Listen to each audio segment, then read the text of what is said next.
Hi, everybody. My name is Rachel Pearsall. I'm the online learning manager with the National Alliance to End Homelessness, and I am here with Sam Williams, who is the emergency shelter support manager for the Connecticut Coalition to End Homelessness. Sam, could you tell us a little bit more about yourself? Sure. Thank you for having me, first of all. Um, like you said, I'm Sam Williams. I've been doing this work for about 7 years now. I've been at the Connecticut Coalition to End Homelessness, also known as CCEH, for about a year and a half now. Before that, I was one of the employees at Open Doors of Norwalk, where that's an emergency shelter, and we provide several services there. I was there for about almost 6 years, right?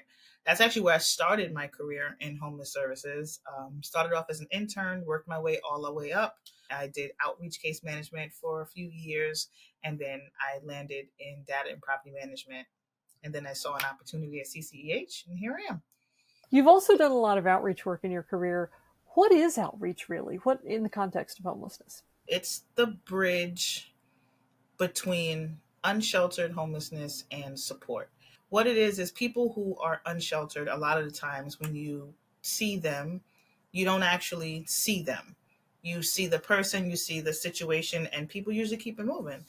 Outreach is the support service that puts a visibility to that. Some of them try their hardest to be as low key, invisible as possible, but it's that angle of I do see you and I do want to be your support system. You may not have had it for a long time. You may not have had it in a while, but really listening to what they're saying, engaging how you can connect them to services and eventual housing, and then supporting them even through that afterwards where they can remain housed and understand how to navigate the day to day that they may not have been in contact with for quite some time. It's that initial contact of meeting people where they are in a literal sense.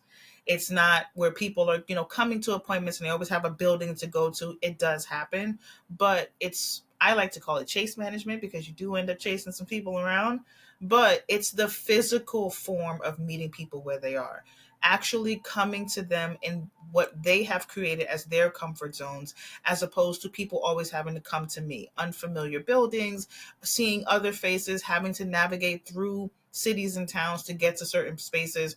It's more of you're here, this is your space, this is your situation. I am asking you to invite me in and be that backbone for you to be able to meet those needs that you have. So, when you're approaching somebody who's experiencing homelessness and you're about to have your first conversation with them, how do you approach them? Everyone's different. You have to just gauge it. Look at what's in front of you and see it for what it actually is. Not everyone is just a new client. This is an experience for you and an experience for the person. They're in charge of the journey, so you have to follow their lead. So really looking at, is this person avoidant? Are they open to conversation? If they're deliberately waiting for me because I've spoken to them on the phone or they've spoken to someone else on the phone, that's very different because now the conversation is already preset. But when I'm coming across someone that I've never engaged with, may have no idea who I am, it's really just assessing what's going on. For example, I used to take bags with different supplies and whatnot in them. I used to call them like just little support bags. And if the person was more on the avoidance side and like trying to keep their eye on me, I would purposely leave it behind.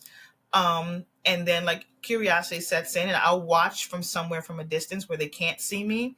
And like they'll go to the bag, they'll probably see what's in it, they'll end up taking it and moving on. And I'll give it maybe a day, maybe two, and I'll come back with a replica of the bag and let them see me have it. And then that's my point of conversation. Now it's well, I left something here before. Do you want this one too? I don't mind you having it. And sometimes it's just them opening up in that small way. You get to know their name possibly, and like whatever little words you can get out of some people is always going to work to my benefit because that's the information I hold on to. People that are more engaging, I let them talk. It's this service outreach is about the person. So it's more so you tell me what you want me to know. You tell me what you're comfortable sharing in this moment. If they do have questions about me or like what I do, then I'll go into my intentions and who I am and why I've showed up. But it's more so just letting it be about them. If they don't want to be bothered, respect that. Give it a little time and just like slowly come around. And like, I've even had to build a relationship by asking them about other things around them. I'm looking for someone else, but this is my way of having conversation with you. You see what I'm saying? And it can be something completely made up, but it's just getting them comfortable with me being a new person and a new face and being able to have that communication. It's really about getting them to open up at their pace. There's no such thing as they didn't give me enough information or they gave me too much information. They gave you what they were comfortable sharing, and I'm always going to appreciate that. I'm so glad you said that because I think a lot of people who are not in homeless response might think of outreach as kind of like one conversation. You go and you tell them Oh what's no. available. But it's really a process over time, right? Like what does that Mm-hmm. look like building that rapport over time? It's listening. It's more than just, okay, they said they haven't been housed for however long, they have a sister. It's more than that. It's like, I have this pain, or, I haven't had this supply or this resource in this amount of time, and really taking on those small challenges that can be done either immediately or before the end of the day, so that they can see, oh, well, this person really is listening to what I'm saying.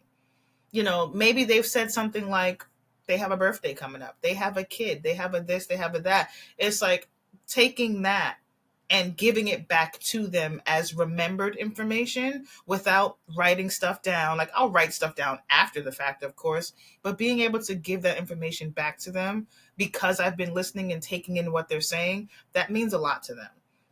And then not only that, it's also being able to get the communities that they're in to not see them as a nuisance, but see them as someone that is looking for support, but they may not have said it yet.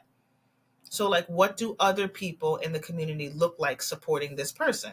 Where they're more comfortable letting it be known, like, I haven't seen Miss Sam today. Has any, like, being able to walk up to someone or walk into an establishment that they are now comfortable engaging with. And it's like, oh, we can call it for you because maybe the person doesn't have a phone. So, really making those connections, not solely with them, but with everything around them in the spaces that they're going to.